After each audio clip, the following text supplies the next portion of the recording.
Following a resounding electoral victory, Anton Rayne has been sworn in today as the 4th President of Sordland. President Rayne was sworn into duty in a great ceremony in Holsord. Thousands have attended the ceremony, where President Rayne met with his supporters for the first time after his election. In his inauguration, Rayne spoke about change and hope, bringing focus on reforms. Together, we will bring prosperity and reform to our nation. It is a time of hope. It is a time of change, said the new president before he went on to start his first day in the Maroon Palace.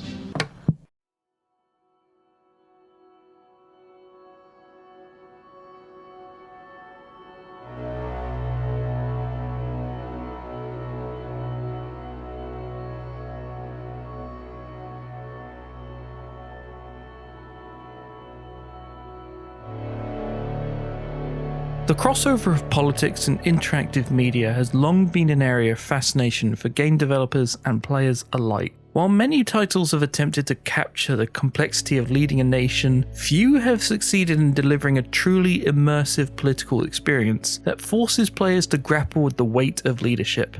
Suzerain, developed by Tropico Games, stands as a unique entry in the political simulation genre, offering players the opportunity to step into the shoes of Anton Rayne, the newly elected president of Sordland, a fictional nation on the precipice of crisis.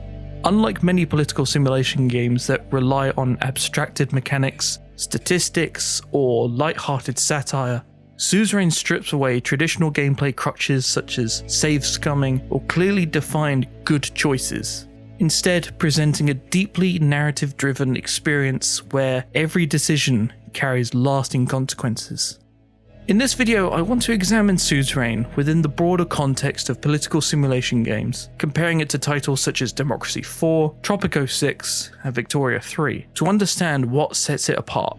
While Democracy 4 functions as a policy simulator governed by numerical outcomes and algorithmic responses, Tropico 6 leans into satire, blending city building mechanics with a caricature of dictatorship. Meanwhile, Victoria 3 offers a grand strategy approach, focusing on economic and governmental systems at a macro level. Suzerain, however, distinguishes itself by merging deep narrative storytelling with political decision-making, providing a primarily text-based UI that emphasizes player choice and emotional investment over a visual spectacle. The game challenges players to navigate the intricate framework of an existing government constrained by bureaucracy, opposition parties, and shifting geopolitical pressures. Beyond its comparison to other political simulators, Suzerain introduces individual elements that enhance its realism. The limited UI ensures that players engage with the political process rather than rely on an omniscient overview of statistics. The branching gameplay paths, ranging from democratic governance to authoritarian rule, allow players to experiment with different ideological approaches while remaining grounded in the game's structured political environment. Crucially, the consequences of these choices extend far beyond simple policy shifts. They influence the economy, national security, military stability, and even personal relationships, creating a sense of permanence rarely seen in other political simulators. By analysing these areas in this video, I will argue that Suzerain is not only a compelling political simulation, but also an underrated narrative experience that deserves greater recognition. Despite selling approximately 250,000 copies on Steam, its impact on the gaming landscape remains relatively muted compared to more mainstream strategy games. However, its ability to highlight real-world political dilemmas while simultaneously delivering an engaging, player-driven story positions it as a significant work within interactive media. In an era where political discourse is more relevant than ever, Suzerain offers players a rare opportunity to experience the burdens of leadership firsthand, making it a standout example of how video games can function as both entertainment and education.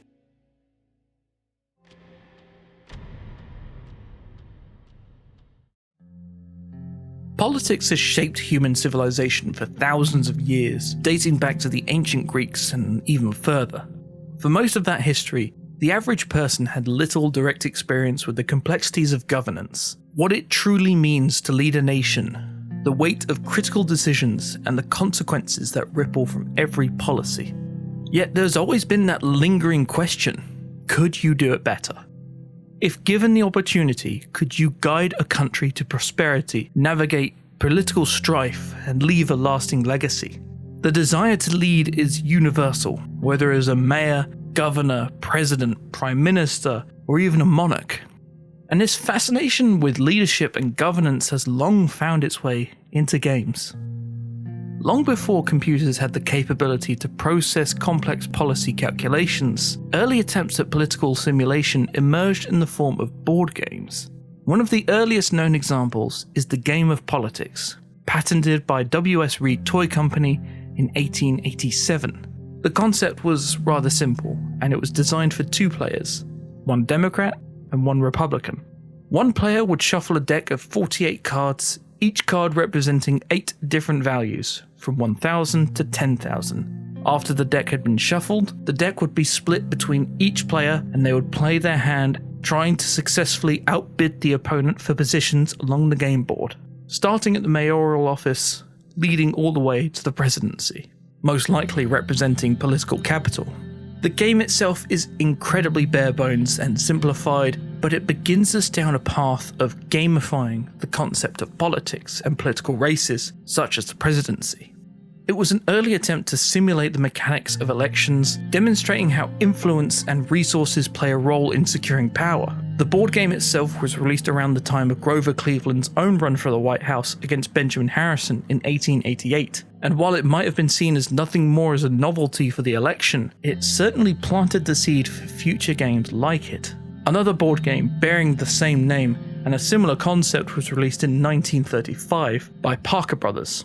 Only this game expanded the concept of an election as a game and featured a full map of the United States and had players rolling dice, selecting speeches, and winning county by county to secure the presidency. As time went on, board games began incorporating more complex political elements. In 1959, Diplomacy was released, a game that took politics beyond elections and into international affairs. Set in pre-World War I Europe, Diplomacy puts players in control of one of 7 great European powers, forcing them to negotiate alliances, deploy military forces, and carefully strategize their expansion. Unlike traditional war games, success in Diplomacy didn't just come from superior military tactics. It required negotiation, persuasion, and political maneuvering. Trust was often waning, and betrayals were inevitable. With its emphasis on alliances and backroom dealings, Diplomacy introduced a more nuanced interactive approach to politics and gaming, allowing the players themselves to drive the political maneuvering that often comes with warfare. Then came the introduction of computers, ushering in an era where political simulators could evolve beyond the limitations of static game boards. Video games could now simulate real-world political complexities, taking inspiration from both historical events and the board games that preceded them. One of the earliest and most influential of these digital political simulations was Balance of Power, designed by Chris Crawford and released in 1985. Here, players took control of either the United States or the Soviet Union at the height of the Cold War, with the goal of expanding their prestige on the international stage while avoiding nuclear catastrophe. The game was turn-based and only lasted for 8 turns, but forced players into high-stakes decision-making. Would they escalate tensions through military action or engage in careful diplomacy? Every turn presents the player with the opposing side's actions and interventions. Every move was met with a reaction from the opposing superpower, and too much aggression could trigger global annihilation. Perhaps the most striking lesson of Balance of Power imparted was that in politics, the best way to win is often not to play at all. As computing technology advanced, so did the complexity of political simulation games. The Cold War era inspired many titles, but one that truly embodied the core principles of government simulation was Crisis in the Kremlin, released in 1991. This game placed players in the shoes of a Soviet leader during the final years of the USSR, offering 3 ideological paths: reformist, nationalist, or hardliner. Unlike previous games that primarily focused on military and diplomacy, Crisis in the Kremlin introduced deeper political mechanics, requiring players to manage domestic policies, economic stability, and civil unrest. Overreaching reforms could lead to party backlash, while food shortages or economic decline could spark riots among the population. This game illustrated a key reality of politics. Leadership is a balancing act, where ideological ambition must contend with the real-world constraints. And it's the beginning of what I would consider true government simulation. Games that give the player a nation and the tools to change it however they see fit. While it's considerably more primitive to the games we're used to now, Crisis in the Kremlin was the introduction to deeper and dedicated decision making that made the player feel that they were actually leading a nation in a time of decline and constant crisis. From this point forward, political simulation games branched into various subgenres. Some, like SimCity, focused on urban planning and governance. Others, such as Total War, merged political strategy and military conquest. Meanwhile, games like Tropico and Democracy refined the experience of ruling a nation, offering more intricate systems of policy making, economic management, and public relations. And it's at this crossroads where Suzerain enters the picture. A game that doesn't just simulate governance, it immerses players in the full weight of leadership, forcing them to navigate political complexities without easy answers.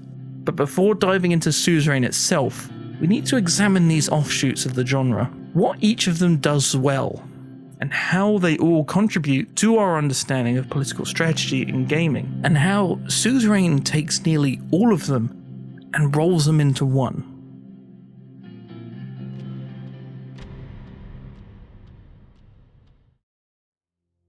The first game to examine in relation to Suzerain is Democracy 4, a title that takes a purely systemic and statistical approach to governance. Released in 2022, Democracy 4 belongs to a long-running series of political simulations developed by Positech Games, designed to strip politics down to its most fundamental mechanics: policies, public opinion, and political capital. From the outset, the game places you in the role of a newly elected leader, allowing you to choose a nation and a party you wish to represent. Unlike narrative-driven political games where a personal story or character arcs shape the experience, Democracy 4 treats leadership as a complex equation. Once in power, you're presented with the heart of the game, a sprawling interface with interconnected policies, societal metrics, and economic indicators. GDP, national debt, unemployment, crime, health, education. Every major facet of governance is represented as a node in a vast web of causality. Each policy functions like a dimmer switch, influencing multiple aspects of your nation, adjusting tax rates, increasing public spending, or imposing new regulations triggers rippling effects across the economy and society. A hike in corporate tax may allow you to boost societal programs, but it could also lead to a brain drain. Expanding public healthcare might improve citizen well-being, but strain the national budget. Every action has consequences, not just in economic terms, but in public opinion. Political factions ranging from conservatives and socialists to environmentalists and religious groups react to your choices, shifting their support accordingly. At first glance, the sheer density of information can be overwhelming.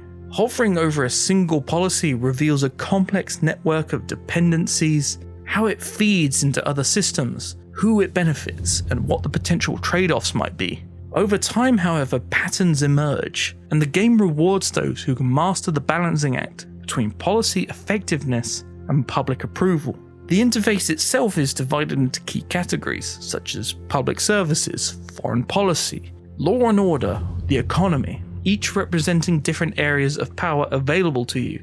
With each turn, you're granted a finite amount of political capital, a resource determined by the loyalty and competence of your cabinet. This capital dictates how many changes you can implement in a given turn, reinforcing the reality that governance is a slow, often frustrating process of incremental reform. Despite its impressive simulation of policy interactions, Democracy 4 reveals its limitations in other areas. While it succeeds as a technocratic management game, offering a near spreadsheet-like level of control over a nation, it lacks the personal and narrative-driven elements that define the political experience. You're not a character in the world of Democracy 4.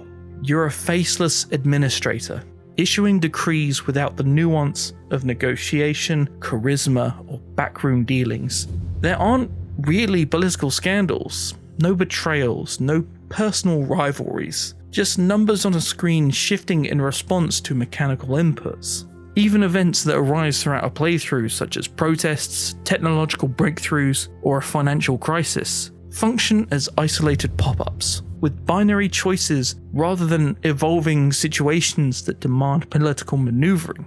Foreign policy, a key pillar of real-world governance, is similarly underdeveloped. While players can control aspects like trade tariffs, foreign aid, and immigration laws, interactions with other nations are reduced to sliders rather than dynamic political engagements. There are no alliances to forge, no rivalries to navigate, no international crises to diffuse, just abstracted policy adjustments with predictable outcomes.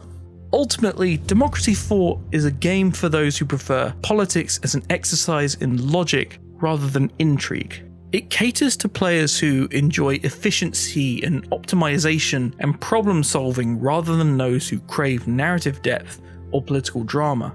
Its greatest strength is its ability to break down governance into a transparent, quantifiable system. But in doing so, it also removes the ambiguity, manipulation, and the human element that often defines real-world politics.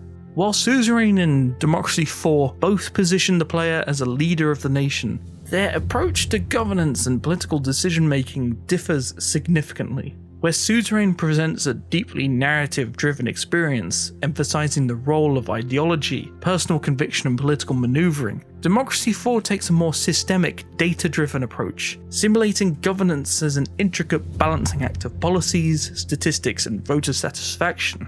In gameplay structure, Democracy 4 operates as pure simulation, stripping away personal relationships and storytelling in favor of mechanics-driven governance. Every policy decision directly affects a web of interconnected statistics, from GDP growth and unemployment to crime rates and public health. The player is presented with a series of sliders, budgets, and policy toggles, allowing them to adjust taxation, education spending, environmental regulations, and welfare programs with the goal of maximizing approval from different voter demographics.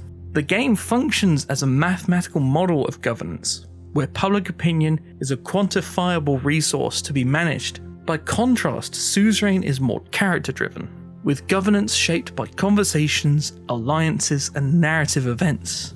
Instead of directly tweaking tax rates or carbon emissions policies through numerical sliders, the player must navigate political dilemmas through negotiation, persuasion, and ideological alignment. Every decision in Suzerain carries weight, not just in the form of approval ratings, but how it shapes the internal power struggles within the government. An energy reform bill, for example, might not impact just revenue and public sentiment. It could also cause a rift within the administration, prompt backlash from the oligarchy, or embolden political opposition. The game prioritizes realism in how policies are implemented, making decision-making a much more intricate and high-stakes process. The next game I want to examine is Tropico 6, a long-running series that blends city building and light strategy in a uniquely satirical package. First released in 2001 and now developed by Limbic Entertainment, Tropico stands apart from more serious political simulators like Suzerain or Democracy by injecting humour and a distinct Caribbean flair into its mechanics. While Suzerain leans into deep narrative-driven decision-making and systemic political constraints, Tropico offers a more playful but still insightful take on governance, corruption, and the balancing act of power. At its core, Tropico is a city builder. Players assume the role of El Presidente, the ruler of a small island nation, and guide it through various historical eras, starting in the colonial period and progressing through the World Wars, the Cold War, and into modern age. The economic model is heavily export-driven, with plantations, farms, and industry forming the backbone of your island's wealth. However, unlike pure city builders, Tropico adds layers of governance, allowing you to shape the political structure of your regime while navigating both domestic and international pressures. Much like Suzerain, Tropico presents the player with ideological dilemmas. Factions within your nation demand your attention, each representing different ideological and social interests. Early in the game, colonial-era independence movements push for autonomy, while later eras introduce communists, capitalists, religious fundamentalists, environmentalists, and militarists. Each faction has its own expectations and will present minor tasks to secure their favor. Successfully balancing these interests is key to maintaining stability, unless of course you choose a more heavy-handed approach. This is where Tropico distinguishes itself. Whereas Suzerain confines players within realities of constitutional law and political institutions, Tropico gives full authority to El Presidente. You can enact edicts that drastically alter the lives of your citizens, from implementing free housing and wealth taxes to banning contraception and legalizing bribery. These decisions come with consequences. Favoring one faction too much can alienate others, leading to protests, strikes, or even open rebellion. If discontent rises too high, you might find yourself forcibly removed from power, either through elections or a coup. Foreign policy also plays a significant role compared to games like Democracy. While Suzerain places players in the rigid framework of Cold War diplomacy through scripted events, Tropico offers a more dynamic approach, allowing you to interact directly with superpowers like the United States, the Soviet Union, China, and the European Union. These global powers provide foreign aid, investment, and trade opportunities, but aligning with one risks angering another, potentially leading to economic sanctions or military intervention. However, what truly sets Tropico apart is its tone. While it incorporates elements of political simulation, city building, and strategy, it never takes itself too seriously. Every aspect of governance is filtered through a lens of satire, highlighting the absurdity of dictatorship and political corruption. Faction leaders are exaggerated caricatures, from the cigar-chomping militarist to overly idealistic environmentalists, reinforcing the game's comedic undertones. Even El Presidente's own advisors are often self-serving and ridiculous, embodying the excesses of authoritarian rule. Despite its humour, Tropico remains an effective political management game. It may not offer the intricate systems of Suzerain or the sheer complexity of grand strategy titles, but it delivers a satisfying blend of governance, economic planning, and light geopolitical manoeuvring. It stands as a more accessible, entertaining alternative to the often dry or heavily academic tone of traditional political simulators. Tropico thrives as a game that doesn't just simulate political power, it lampoons it. It offers players the fantasy of absolute rule, while subtly critiquing the very nature of dictatorship, making it an engaging entry in the broader landscape of political strategy games. The final game to examine is Victoria 3. Developed by Paradox Interactive and released in 2022, set during the Victorian era, the game places the player at the helm of nearly any nation across the globe, guiding them through the political, economic, and military challenges of the 19th century. Unlike more combat-orientated grand strategy titles, Victoria 3 takes a broader, systemic approach to statecraft, interweaving governance, economic management, and diplomacy into a highly dynamic simulation. It is in many ways a hybrid between a political simulator and a city builder, demanding careful economic planning while navigating the shifting tides of ideology and international affairs. Where Suzerain places the player in the role of an individual political leader managing a fragile democracy, Victoria 3 expands that concept outward, offering a macro-level perspective on governance. It doesn't just ask the player to make political decisions, it forces them to navigate an intricate web of economic dependencies, class struggles, and international diplomacy, all of which interlock to create a living, breathing world. One of Victoria 3's most defining features is its deep political system. Instead of granting the player unchecked authority over policy, the game introduces interest groups, powerful factions that direct the nation. Landowners, trade unions, industrialists, the military, religious institutions, and the intellectuals all vie for influence, pushing for policies that align with the ideological goals. Unlike in Democracy 4, where policies can be enacted immediately, or Tropico, where an authoritarian ruler can impose laws at will, Victoria 3 demands a more realistic approach. Laws must be proposed, debated, and gradually pushed through government institutions. This process mirrors Suzerain's own struggle between political ideals and pragmatic governance. In Victoria 3, even having the right factions in power does not guarantee immediate success. Laws go through a series of stages where they can be stalled, modified, or outright rejected due to the political opposition. Events during this process can create obstacles or opportunities, forcing the player to negotiate with rival factions, making concessions, or even engage in underhanded tactics to get the legislation passed. The public too plays a role, with citizens either rallying behind new laws or radicalizing against them. Push too hard against the entrenched elites, and a conservative backlash may lead to unrest or even a revolution.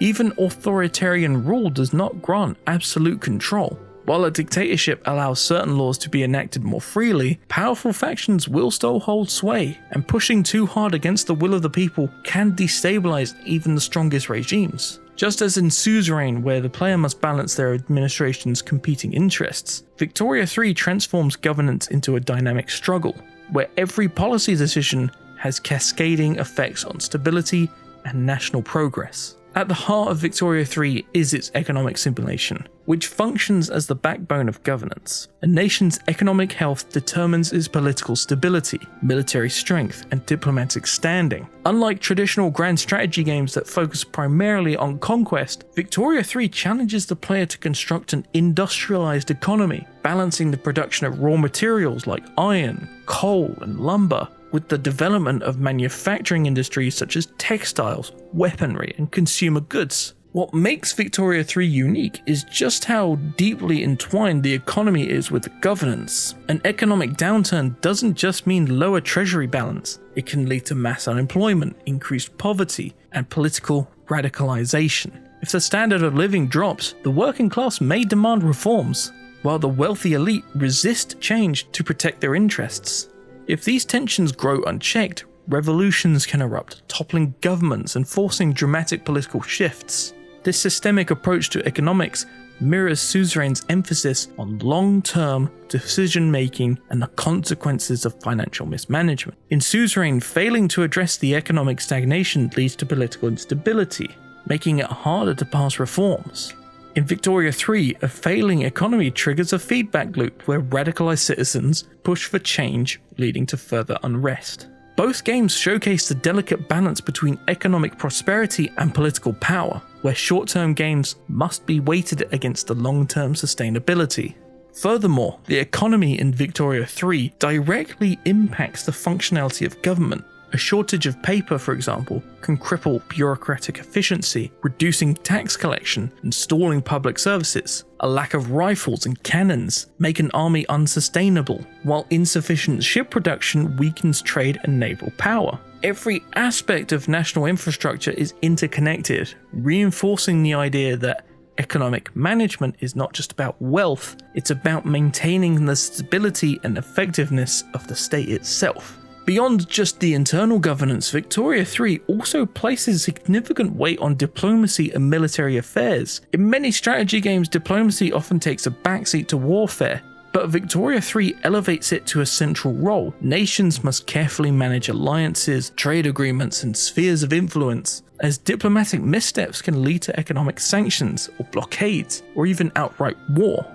Unlike many other grand strategy games, warfare in Victoria 3 is not about micromanaging individual battles. Instead, the players assign the generals, determine the allocation of troops, and then watch as the conflict unfolds under the general's command. This system removes the omnipotent control that players often have in war-focused games, reinforcing the idea that political and military leadership comes with inherent uncertainties. A strong economy and a well-equipped army are no guarantees of victory. Factors like technological advancement, logistics, and the skill of your military leadership all play a role. This hands-off approach shares similarities with Suzerain's approach to political conflict. the player does not control military engagements directly, but must navigate the broader strategic and diplomatic consequences of war. Victoria 3 requires players to engage in careful foreign policy planning, ensuring alliances and economic strength are sufficient deterrents to aggression. While Victoria 3 and Suzerain operate at different scales, both share a fundamental core: the challenge of governance within a dynamic and often unpredictable political landscape. Thematically, both games emphasize realism in governance. There are no easy choices. Every decision carries weight, whether managing a small republic like Sordland in Suzerain or an empire in Victoria 3. The player is confronted with competing interests, limited resources, and shifting public opinion. The tone of both games is largely grounded in historical and political realism, avoiding exaggerated power fantasies in favor of nuanced decision-making and systemic consequences. In terms of gameplay, Suzerain offers a personal, narrative-driven experience, where the player's decision shape the political outcomes on a micro level. Victoria 3, on the other hand, operates at a macro scale, emphasizing systemic interactions rather than individual character arcs. However, both games feature deep political mechanics, requiring players to consider the ramifications of every policy decision, not just in the immediate term, but in how they shape the long-term trajectory of the nation. Ultimately, Victoria 3 serves as a grand strategy counterpart to Suzerain, providing a broader systemic approach to governance while maintaining the same core themes of political struggle, economic balance, and the ever-present weight of public expectation.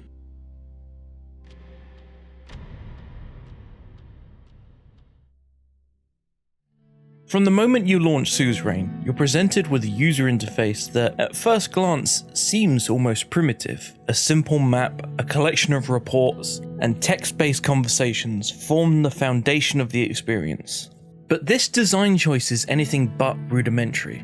It's deliberate, it's immersive.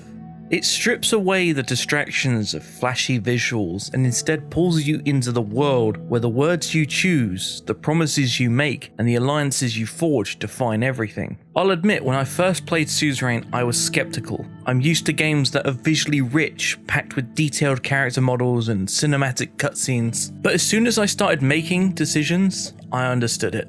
This game wasn't about spectacle. It was a game about governance at its rawest form. It reminded me of those classic choose-your-own-adventure books, but with a depth and complexity that went far beyond anything I had expected. Unlike most political simulators that thrust you straight into governance, Suzerain begins by shaping you. Before Anton Rayne becomes president of Sordland, he is first a student, a young idealist, an ambitious man with a past. Through a series of early choices, you define his beliefs, his political leanings, and even his relationships. This isn't just a backstory.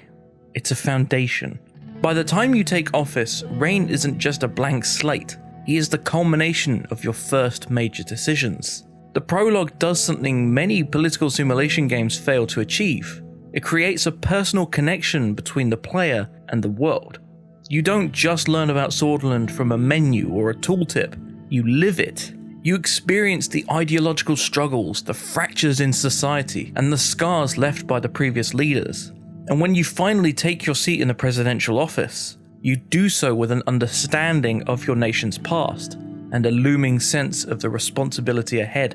Once in power, you're introduced to the main game's interface, a map of Sordland dotted with cities, regions, and neighboring countries, each playing a part in a larger political landscape. Reports come in from your ministries, newspapers reflect your administration's progress, and advisors bring you their own perspectives to the table. But what makes Suzerain truly gripping is how information is presented. There are no spreadsheets filled with precise economic figures, no graphs detailing every fluctuation in GDP or military strength. Instead, you receive intelligence and updates as a real president would, through conversations, briefings, and reports filtered through the perspectives of your ministers, advisors, and political allies. You don't have perfect knowledge. You have to trust or doubt the people around you. And every decision carries weight. There are no undo buttons, no quick saves, no second chances. When you allocate your budget, you do so knowing you may not have the funds to fix future crises. When you veto a bill, you do so knowing you may alienate an entire faction of your government. When you attempt to pass sweeping constitutional reforms, you do so knowing that political opposition will find ways to resist. Suzerain's core gameplay is built on this principle. Governing is a balancing act, and every action ripples across the nation. A seemingly small decision such as refusing to meet with a foreign diplomat or accepting a donation from a wealthy backer may have long-term consequences you won't see until much later. As you navigate your presidency, you must contend with Sordland's fractured political landscape. The old guard, loyal to the autocratic former president Sol, see you as either a puppet or a threat. The oligarchs, powerful industrialists, push for free market policies that would benefit the economy, but at what cost? The communists demand worker protections, while the nationalists call for strength and unity above all else. And beyond these factions lie even more dangerous forces. Rebel groups seeking independence, external nations with their own agendas, and a public that is never easy to please. Even your own cabinet ministers are not neutral actors. They have their own loyalties, ambitions, and motives. Some will pressure you into making decisions that align with their ideology. Others will quietly undermine your authority. The challenge isn't just governing, it's navigating a web of personal and political relationships where betrayal can come from anywhere. The pressure never lets up, and neither do the consequences.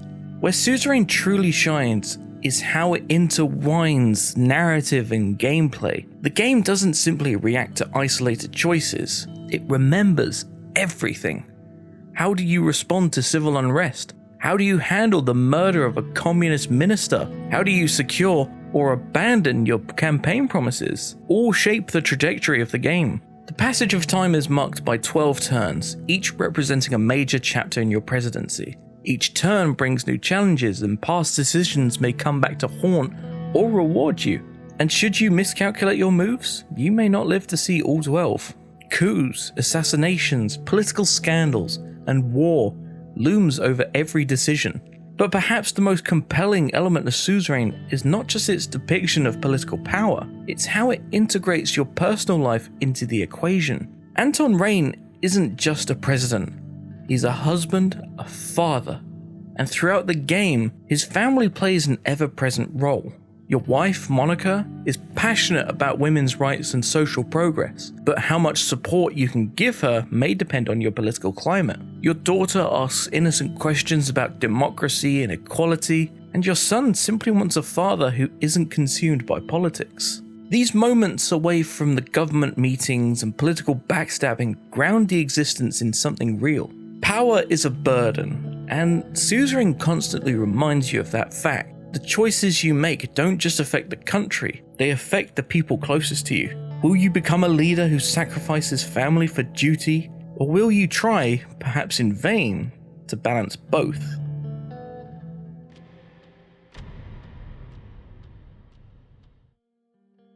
What makes Suzerain so compelling isn't just its mechanics or its deep storytelling, it's the way it seamlessly blends both into an experience that feels personal, unpredictable, and all too real. Unlike many political simulators which allow for detached optimization, Suzerain forces you to feel the weight of leadership. Every policy is a gamble, every alliance is conditional, every crisis demands a response, and there's never a perfect solution. The game excels at making you believe in your choices. It doesn't hold your hand, it doesn't reveal the full picture. It lets you make mistakes, struggle, and if you're skilled enough, perhaps leave a lasting legacy. It's not a game about winning, it's a game about leading. And that distinction is what makes Suzerain one of the finest political strategy experiences ever made. When we look at the rich tapestry of political simulation games, each title brings its own strengths to the table. Democracy 4 immerses us in the world of policy mechanics, where every decision is a balancing act of numbers and voter sentiment. Tropico 6 infuses politics with personality, offering a playful yet incisive look at leadership through its exaggerated satirical lens. Meanwhile, Victoria 3 expands the scope to a grand strategy level, interlinking economic management, factional politics, and international diplomacy into a sprawling system. Yet each of these games, while powerful in its own right, presents governance through a distinct, often compartmentalized perspective. Enter Suzerain, a game that draws on from these varied elements and takes them several steps further. From Democracy 4, Suzerain borrows the importance of policy making and the impact of ideological choices. However, rather than reducing these decisions to a series of sliders and numbers, it grounds every policy decision in a human narrative.